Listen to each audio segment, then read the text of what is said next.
Merci, Monsieur le Président. Monsieur le Président de l'Association sénégalaise de droit constitutionnel, le professeur Abdou Khadri Diop, Monsieur le représentant de la direction des élections, chers partenaires l'IDEA, distingués invités. Alors, bonsoir. Pour une énième fois, je tombe encore dans un piège. On me demande de faire une synthèse au moment où les Sérères sont épuisés et pensent certainement déjà au bouchon de Dakar. C'est un piège aussi parce qu'on m'invite à se livrer à un exercice, celui qui consiste à faire un rapport de synthèse. Cet exercice est déjà délicat par sa nature.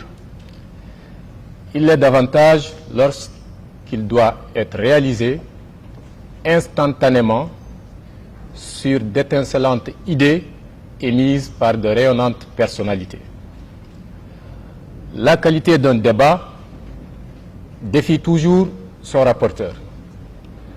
Celui-ci doit s'élever et être à la hauteur de l'intensité de la réflexion. Je me soumets à l'épreuve et m'empresse de préciser qu'en tant que rapporteur, je m'emploie à restituer fidèlement les présentations, retranscrire les idées dominantes et la vivacité des débats et discussions.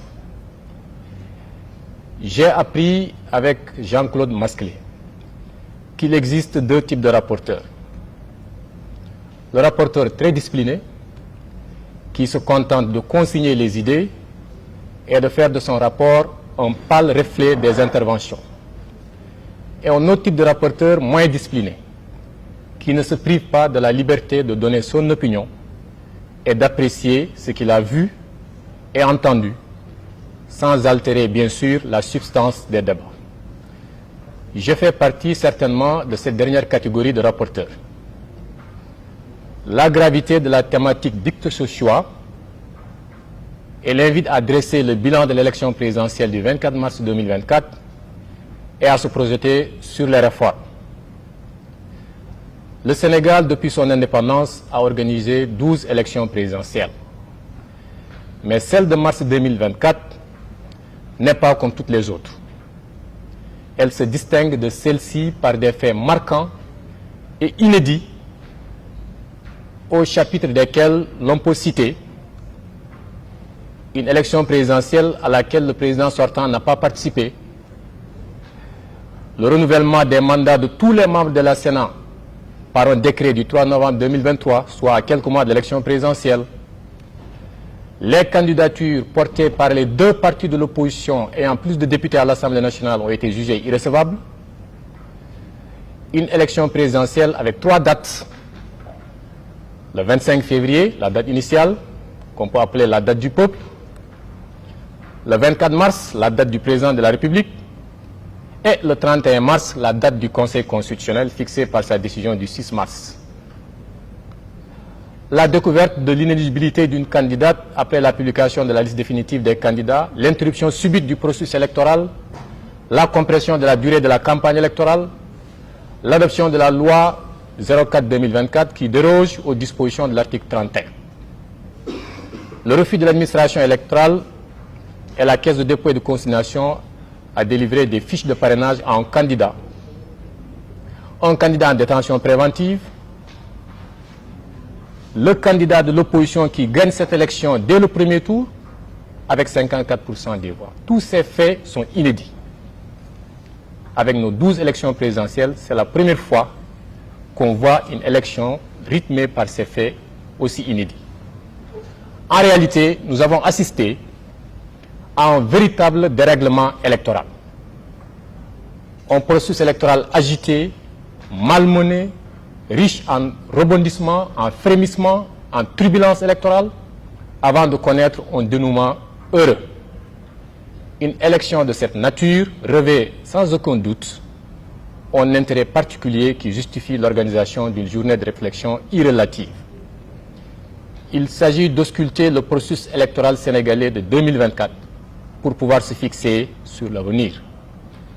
Pour y arriver, il fallait donc procéder d'abord à un bilan, que j'appelle moi un bilan clinique, à l'image d'un patient qui se présente devant son médecin traitant, avant d'administrer des soins consensueux, donc de trouver un remède. Panel 1, le bilan clinique du processus électoral. Pour faire ce bilan clinique et même radiologique de l'élection présidentielle, on peut dire qu'une équipe d'experts de haut niveau a été mobilisée.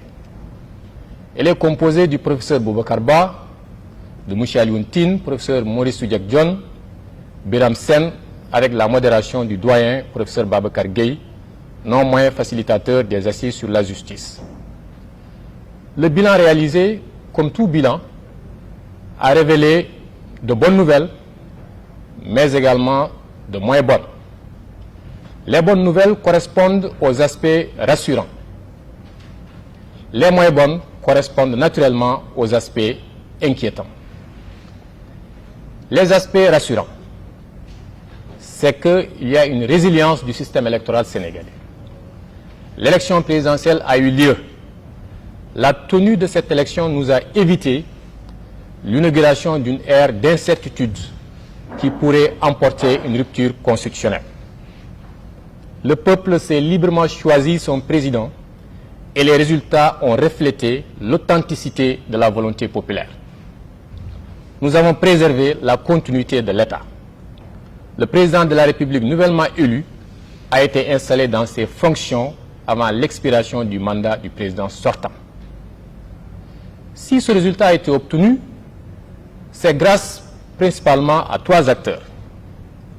Le citoyen, le ministère de l'Intérieur et le Conseil constitutionnel. Le citoyen. Nous avons assisté à une mobilisation citoyenne dans tous ces segments. Un élan de résistance s'est construit spontanément au recours à certains leviers pour livrer une bataille démocratique. Le peuple s'est opposé farouchement à l'interruption du processus électoral. Quant au ministère de l'Intérieur, il a pu organiser quand même une élection présidentielle. Il ressort des débats que depuis le 17 février 2023, le ministère de l'Intérieur a préparé toutes les étapes du calendrier électoral de l'élection présidentielle, depuis l'inscription sur les listes électorales jusqu'à l'acheminement du matériel électoral et la sécurisation du scrutin et des procès-verbaux. Le troisième acteur, le Conseil constitutionnel. La posture du Conseil a été débattue. Les discussions ont mis l'accent sur l'attitude aussi proactive que réactive de la juridiction constitutionnelle. Il a assumé ses attributions, se rapportant au cadrage du processus des candidatures, la sélection des candidats, en passant par la réception, l'instruction et le traitement diligent des dossiers. Dans son attitude réactive, cette attitude est notée après l'interruption du processus électoral intervenu le 3 février 2024. Le juge constitutionnel a affiché une attitude ferme, bien qu'elle soit discutable. Il est resté intransigeant. C'est ainsi que sa décision du 15 février 2024, il a censuré non seulement la loi portant dérogation à l'article 31 de la Constitution, mais également le décret 2024 du 3 février 2024 portant abrogation du décret 2023 du 29 novembre 2023 portant convocation du corps électoral.